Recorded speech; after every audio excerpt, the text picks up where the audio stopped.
స్వాతంత్ర దినోత్సవం తర్వాత గణతంత్ర దినోత్సవం ఎందుకు జరుపుకుంటున్నాం?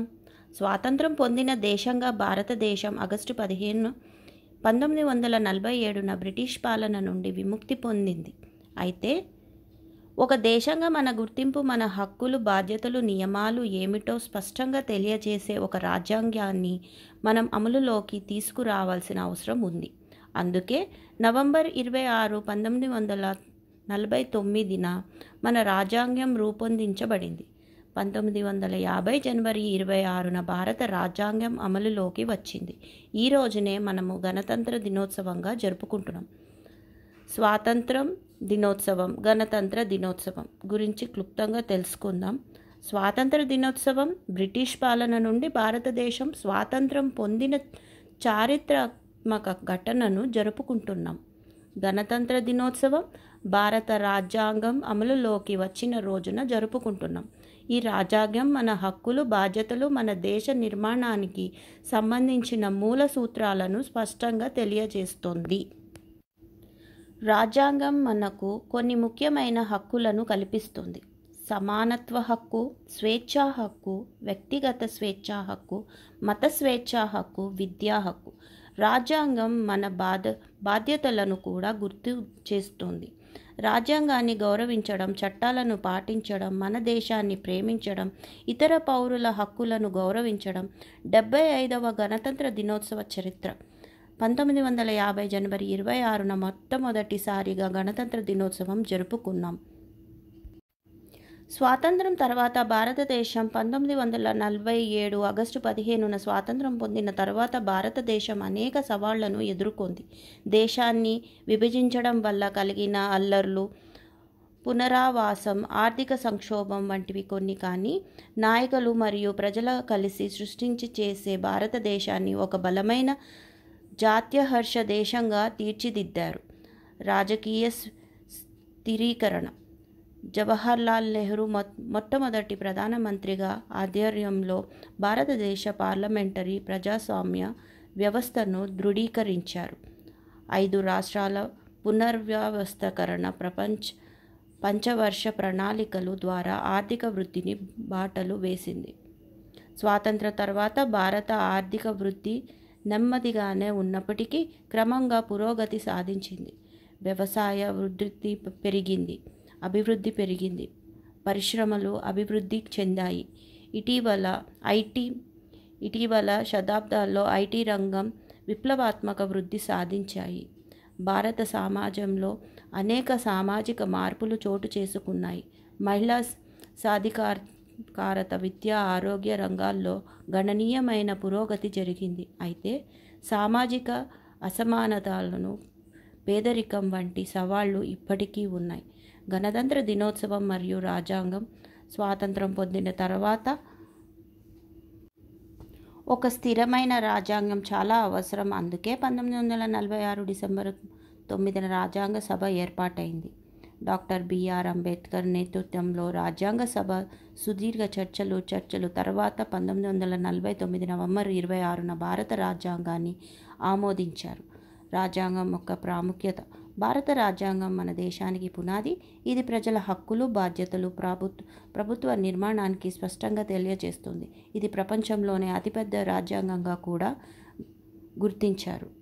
రాజ్యాంగం అమలులోకి వచ్చిన జనవరి 26న ప్రతి సంవత్సరం గణతంత్ర దినోత్సవం జరుపుకుంటుంది.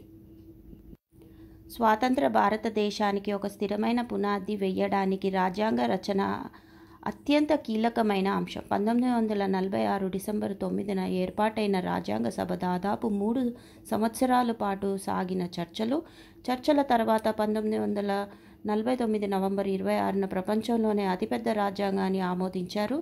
ఈ అద్భుతమైన పత్రం రూపొందించడంలో అనేక మూలాలు మరియు ప్రక్రియలు పాత్రలు పోషించాయి. స్ఫూర్తిదాయక మూలాలు. భారత రాజ్యాంగంలో పార్లమెంటరీ ప్రజాస్వామ్య వ్యవస్థ, స్వాతంత్ర న్యాయ వ్యవస్థ, కేంద్ర రాష్ట్ర సంబంధాలు వంటి అంశాలకు బ్రిటిష్ రాజ్యాంగ స్ఫూర్తిదాయకమయ్యాయి.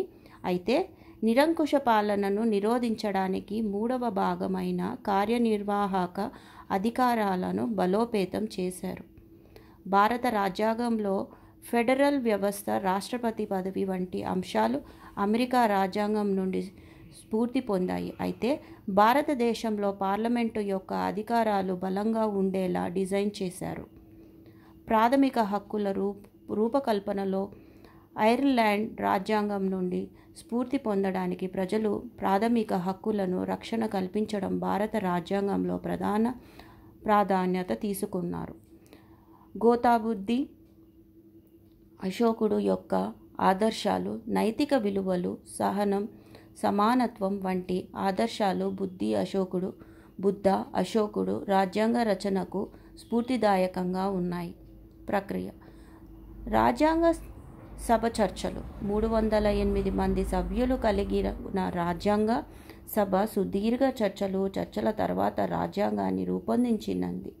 ఈ చర్చల్లో వివిధ రాజకీయ పార్టీలు, వర్గాల నుండి ప్రతినిధులు పాల్గొన్నారు. డాక్టర్ బిఆర్ అంబేద్కర్ యొక్క నాయకత్వంలో రాజ్యాంగ రచన ప్రక్రియలో డాక్టర్ బిఆర్ అంబేద్కర్కి కీలక పాత్ర పోషించారు. పౌరుల ప్రాథమిక హక్కులు, సామాజిక న్యాయం వంటి అంశాలకు ఆయన చేసిన కృషి నిస్వార్థమైనవి. సబ్ కమిటీలు. రాజ్యాంగంలో వివిధ అంశాలను పరిశీలించడానికి అనేక సబ్ కమిటీలు ఏర్పాటయ్యాయి. భారత రాజ్యాంగ రచనలో పాల్గొన్న వ్యక్తులు మరియు సమితిలు. భారత రాజ్యాంగ రచన ప్రక్రియలో అనేక మంది వ్యక్తులు మరియు సమితులు కీలక పాత్ర పోషించారు. వారిలో కొందరు రాజ్యాంగ సభ సభ్యులు. మొత్తం 389 మంది సభ్యులు రాజ్యాంగ సభలో పాల్గొన్నారు. వారు వివిధ రాజకీయ పార్టీలు, ప్రాంతాలు, సామాజిక వర్గాల నుండి వచ్చారు.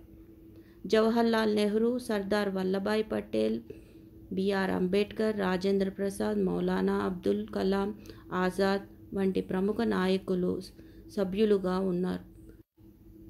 Drafting committee. ఈ కమిటీ 7 మంది సభ్యులతో కూడి ఉంది. బిఆర్ అంబేద్కర్ అధ్యక్షుడిగా వ్యవహరించారు.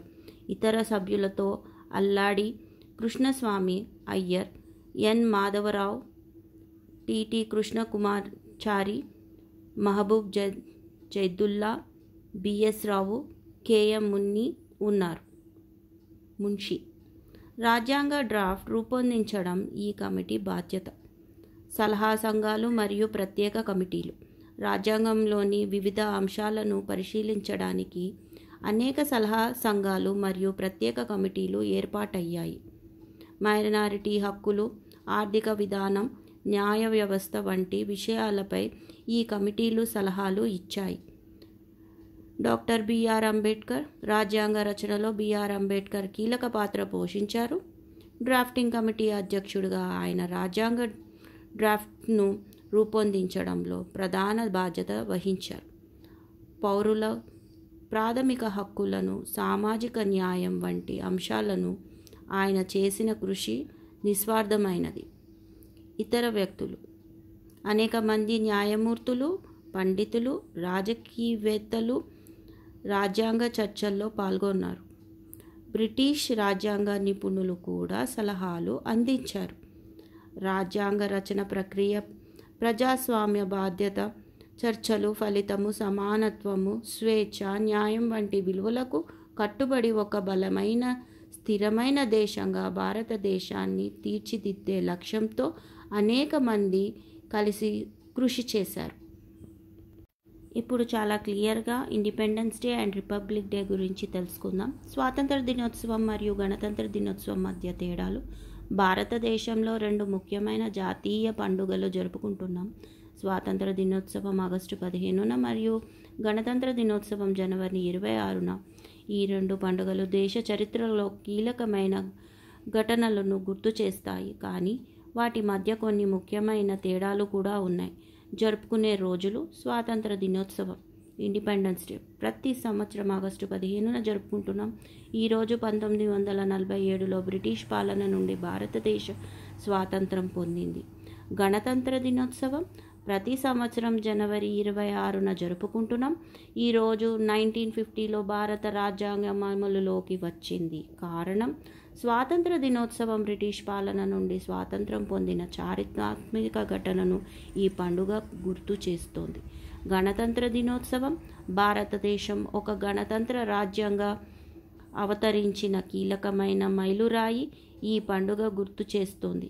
రాజ్యాంగం దేశ ప్రజలకు హక్కులు, బాధ్యతలు, ప్రభుత్వ నిర్మాణాన్ని స్పష్టంగా తెలియజేస్తాయి. వేడుకలు: స్వాతంత్ర దినోత్సవం, జెండా ఎగురవేత, పరేడ్లు, సాంస్కృతిక కార్యక్రమాలు, స్వతంత్ర సమరయోధులను స్మరించుకోవడం కార్యక్రమాలు జరుగుతాయి.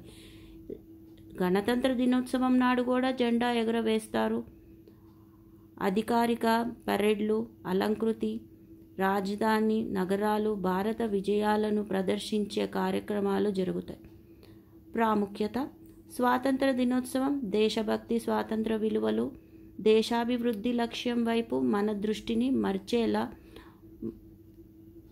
మారుస్తాయి. గణతంత్ర దినోత్సవం రాజ్యాంగ, ధార్మికత, ప్రజాస్వామ్యం యొక్క బలం, ప్రజల బాధ్యతలను గుర్తు చేసే రోజు. జెండా ఎగురవేత: స్వాతంత్ర దినోత్సవం నాడు కట్టుబడితో జెండా వేస్తారు. గణతంత్ర దినోత్సవం గౌరవంతో జెండాను ఎగురవేస్తారు. గణతంత్ర దినోత్సవాలు మన గత చరిత్రను గుర్తు చేయడమే కాకుండా భవిష్యత్తు కోసం దృక్పథాన్ని ఏర్పాటు చేస్తాయి. ఈ పండుగలు జరుపుకోవడం ద్వారా మనము సాధించిన కొన్ని విషయాలు, స్వాతంత్ర దినోత్సవం తర్వాత మనం సాధించిన విజయాలు, స్వతంత్ర దేశంగా బలమైన అభివృద్ధి, స్వాతంత్రం తర్వాత భారతదేశం ఆర్థికంగా, సాంకేతికంగా, విద్యాపరంగా గణనీయమైన పురోగతి సాధించింది. ప్రపంచంలోనే అతి వేగంగా అభివృద్ధి చెందుతున్న దేశంగా ఒకటిగా నిలిచింది. భారతదేశం ప్రపంచంలోనే అతిపెద్ద ప్రజాస్వామ్య దేశంగా గుర్తింపు పొందింది. ఓటు హక్కు వినియోగం, మన రాజ్యాంగం యొక్క పరిరక్షణ ద్వారా మన ప్రజాస్వామ్యాన్ని బలపరచడంలో మనం విజయం సాధించాం. భారత రాజ్యాంగం మన ప్రజాస్వామ్య వ్యవస్థను పునాది, న్యాయ వ్యవస్థను, స్వాతంత్ర ప్రజాస్వామ్య హక్కులను పరిరక్షణ ద్వారా రాజ్యాంగ విలువలను గౌరవించడంలో మనం విజయం సాధించాం. స్వాతంత్రం తర్వాత అనేక దేశాల్లో స్నేహ సంబంధాలు ఏర్పాటు చేసుకుంది. ఐక్యరాజ్య సమితి, ప్రపంచ వ్యాపార సంస్థ వంటి అంతర్జాతీయ సంస్థల్లో చురుగ్గా పాల్గొన్నాయి. 1990ల నుండి సాఫ్ట్వేర్ మరియు ఐటీ రంగంలో భారతదేశం విప్లవాత్మక వృద్ధి సాధించింది. బెంగళూరు, హైదరాబాదు, పూణే వంటి నగరాలు ఐటీ హబ్బులుగా అవతరించాయి. భారతదేశ ప్రపంచంలోనే ఐటీ సేవలకు కేంద్రంగా మారింది. మొబైల్ ఫోన్లు మరియు ఇంటర్నెట్ వాడకం పెరగడం సమాజంలో గణనీయంగా మార్పులు దారితీశాయి. డిజిటల్ చెల్లింపులు, ఈ-కామర్స్, ఆన్లైన్ విద్య వంటి రంగాలు వృద్ధి చెందాయి. సమాచారం చేతివేళ్లలోనే లభించడం వల్ల ప్రజల జీవితాలు మరింత సులభంగా మారాయి. కృత్రిమ మేధస్సు, డేటా సైన్స్ వంటి కొత్త సాంకేతిక భవిష్యత్తును భారతదేశాన్ని తీర్చిదిద్దడంలో కీలక పాత్ర పోషిస్తాయి. వ్యవసాయం, ఆరోగ్యం, విద్య వంటి రంగాల్లో ఈ సాంకేతికత వల్ల ఎనలేని పురోగతి సాధ్యమవుతుంది. గణతంత్ర దినోత్సవాల తర్వాత భారతదేశం సాంకేతిక రంగం అద్భుతమైన ప్రగతి సాధించింది. ఈ పరిణామాలు మన జీవితాలను అన్ని రంగాల్లో ప్రభావితం చేశాయి. స్వాతంత్రం తర్వాత ప్రభుత్వం విద్యుత్, రవాణా, సమాచారక మౌలిక సదుపాయాలను అభివృద్ధి చేయడంపై దృష్టి పెట్టింది. ఈ మౌలిక సదుపాయాలు సాంకేతిక పురోగతిని పునాది వేశాయి. జై హింద్, జై Bharat.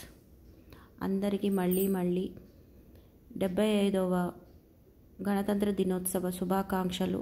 If you like the video, please do like, share, comment and subscribe. Thanks for watching. జై హింద్, జై భారత్.